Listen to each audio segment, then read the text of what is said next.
Okay, 120, they just want us to substitute in values, so I'll do as many as I can fit, right? G of 1 equals 1 cubed plus 1 squared minus 6 times 1. So that comes out to be 1 plus 1 minus 6. 2 minus 6 equals negative 4. So G of 1 equals negative 4. For B, G of negative 1.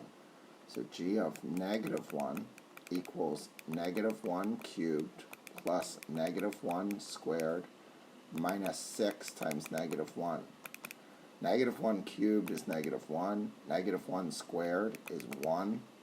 And negative 6 times negative 1 is plus 6. So that's negative 1 plus 1 is 0 plus 6. So G of negative 1 equals 6 for B. Okay, let's do C. For C, G of negative 2 equals negative 2 cubed plus negative 2 squared minus 6 times negative 2. So that's negative 2 cubed is negative 8, negative 2 squared is positive 4, and negative 6 times negative 2 is plus 12. So negative 8 plus 4 is negative 4, plus 12 is 8. So G of negative 2 equals 8. Okay, D, G of 10. Let's see if I can fit this here. G of 10 equals 10 cubed plus 10 squared minus 6 times 10. So G of 10 equals 10 cubed is 1,000. 10 squared is 100 minus 60. So that's 1,100 minus 60. That's 1040. G of 10. Sorry, I kind of wrote over that. Let me fix that while I'm here. 1040, right? Okay, so that's D. That was D, right? And now let's do E. Let me make some space. Find at least one value of x for which G of x equals 0.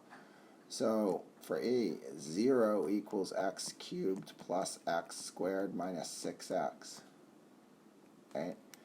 And we can kind of use logic to solve this problem at this point because there's not great ways that you yet can do this problem until at least you can factor. So let's use some logic. So the simplest thing to do is see, how could I get 3 terms when we're added or subtracted to equal 0? Well, if this is 0, and this is 0, and this is 0, that would work. And if I realize if I put a 0 in for x, all 3 of those terms would be 0. So I would say the easiest solution is x equals 0. All right, that's why it said find at least 1. Okay, and then F, let's make some space. F, they give us a new term, right? A new function, right? So they're asking us G of x minus f of x. Well, here's G of x. So G of x is x cubed plus x squared minus 6x. And then they're asking us to subtract f of x, which is this, right? So they want to subtract this whole thing, x squared minus x plus 3.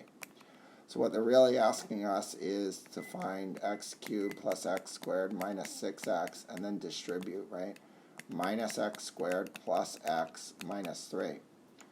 So let's see what like terms we have. We have x squared minus x squared, so they cancel, right? They cancel.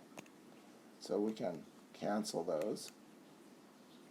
And then we have negative 6x and positive x, right? So I'm left with x cubed minus 6x plus 1x is minus 5x, and then I have a minus 3. So that's what we're left with for G of x minus f of x.